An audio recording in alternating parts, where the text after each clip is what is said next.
Well, today marks 11 weeks since the disappearance of two children in Nova Scotia, and there still are very few answers. Two tiny sets of footprints, a patch of disturbed ground, and a question that refuses to fade. What happened to Lily and Jack Sullivan? It's one of those stories that grips a community and won't let go, not because of sensational details, but because it could happen anywhere. Two bright, happy children, living an ordinary life in a quiet Nova Scotia town, vanish into thin air. No witnesses, no sound, just silence and confusion. In the early days of May 2025, the Sullivans were like any other family. 6-year-old Lily, full of curiosity, loved drawing pictures of the forest around their home. 4-year-old Jack, her shadow, followed her everywhere. They were inseparable, little explorers who never strayed far. But on the afternoon of May 2nd, that ordinary life shattered. Searchers say it was eerie, like the forest itself swallowed them. By the time the RCMP arrived, there was no sign of struggle, no indication of foul play, and no trace of where the children had gone. In the days that followed, the community rallied like never before. Volunteers from neighboring towns flooded in, forming search lines that stretched for miles. Helicopters scanned from above, drones mapped terrain, and K-9 units worked tirelessly. Still, nothing concrete turned up. Then came whispers of something unusual: prints in the mud, marks near a stream, strange disturbances deep in the woods of Lansdowne Station. Could it be evidence? Or just nature playing tricks? Today, we're retracing that moment, the discovery of those clues, and diving into the ongoing mystery that still haunts Nova Scotia. To understand how two children could vanish without a trace, you have to understand where they lived. Lansdowne Station isn't a bustling town. It's a patchwork of farms, forest trails, and gravel roads. Neighbors are miles apart, and cell phone reception fades in and out like static. On the morning of May 2nd, 2025, the Sullivan family went about their normal routine. Their property sat on the edge of a wooded area with a small creek running behind the house, a place where Lily and Jack loved to play under watchful eyes.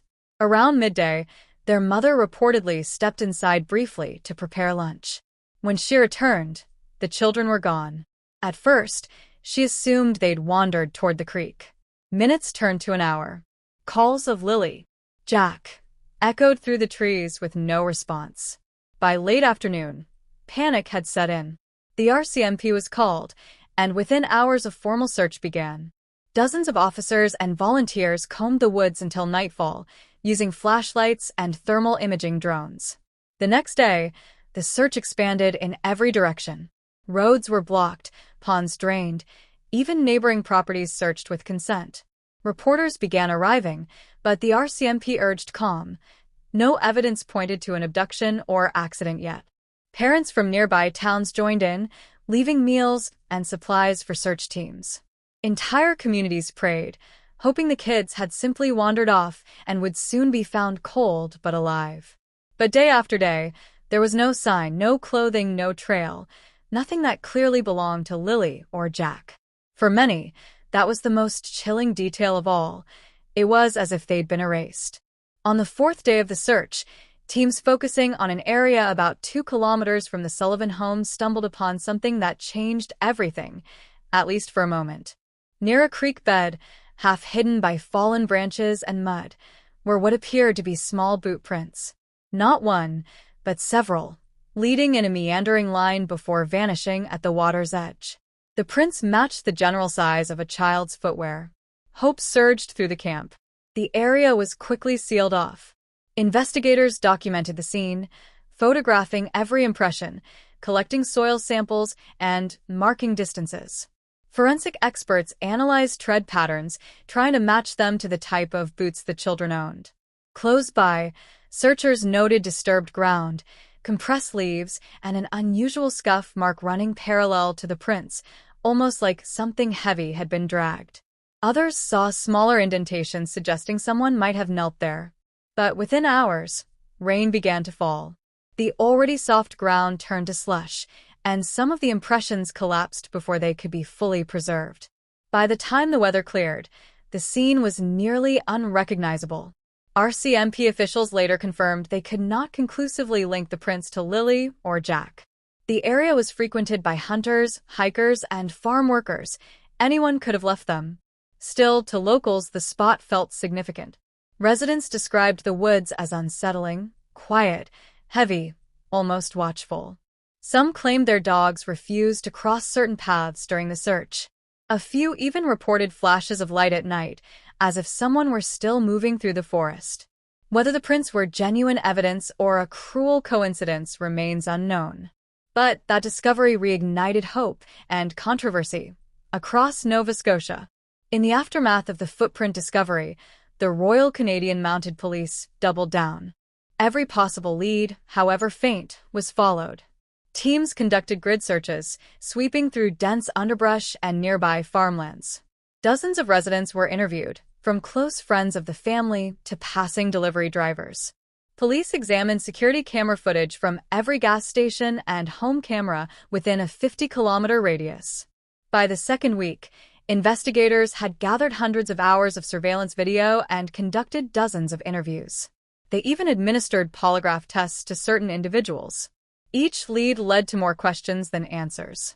The RCMP publicly praised the community's efforts, but urged people to avoid speculation online.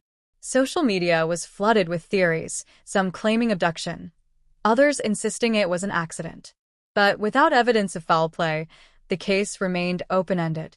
On May 7th, after nearly a week of intense searching, officials made a heartbreaking decision to scale back the ground search. The physical hunt would pause, but the investigation would not. Families cried, volunteers hugged, and news crews captured the raw emotion of a community exhausted yet unwilling to give up. Behind the scenes, though, detectives kept working. Later released court documents revealed several items had been seized for analysis: clothing fibers, soil samples, and electronic devices. Those same documents noted that, at one point, investigators believed the disappearance was not criminal in nature. That revelation shocked the public. If it wasn't a crime, then what? An accident? A runaway situation? Something supernatural, as online forums whispered? The RCMP never clarified, maintaining that every possibility remained open. Even as national attention began to fade, officers continued to quietly retrace their steps through the woods of Lansdowne Station. Months passed. Summer arrived, and the forests grew thick again, covering the same trails that hundreds of volunteers once walked. But the Sullivan story didn't fade completely. In early autumn, the government of Nova Scotia made an announcement that brought the case back into the headlines. Lily and Jack's disappearance was being added to the province's Rewards for Major Unsolved Crimes program, one of only a handful of active missing person cases to receive that designation. The government offered a $150,000 reward for information, leading to a significant breakthrough. For a province known for its quiet communities, that figure sent shockwaves. Officials emphasized that every detail mattered. Even something a resident might have dismissed months earlier could now prove vital. The RCMP set up a special tip line and began re-interviewing key witnesses. Across social media, people began sharing the children's photos again. Bright smiles framed by the hashtags #FindLilyandJack and #NovaScotiaStrong.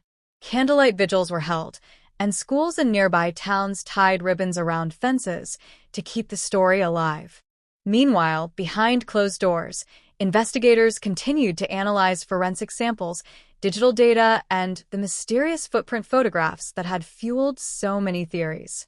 RCMP spokespeople assured the public the case had never gone cold. Every few weeks, they issued brief statements reaffirming their commitment, but avoided revealing specifics. Hope remained fragile, but present. For many, that $150,000 reward wasn't just money. It was a symbol, a promise that the province hadn't given up. Today, the woods of Lansdowne Station look peaceful again. The search tape is gone, the roads reopened, but the silence carries weight. It's been months since Lily and Jack disappeared, and yet their names still echo across Nova Scotia. Theories have come and gone, but the truth remains hidden somewhere between the trees, the rain, and the memories of those who searched. Were the footprints truly theirs? Did they wander farther than anyone thought? Could they have followed an animal trail, crossed the creek, and gotten lost? Or did something or someone intervene? Investigators haven't given up.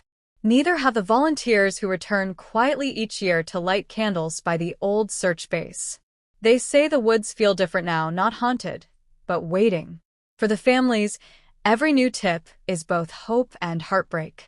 But as long as one clue remains unexplained, there's still a chance. If you live in Nova Scotia or anywhere nearby and know anything, something you saw, heard, or remembered later, contact the RCMP or Crime Stoppers. Your small detail could be the missing piece. Because sometimes, mysteries like these don't fade away. They wait for someone brave enough to keep asking questions. And until the truth is known, the footprints in the woods of Lansdowne Station will remain a haunting reminder that even in a world mapped by satellites and cameras, some places and some stories are still capable of vanishing into the mist.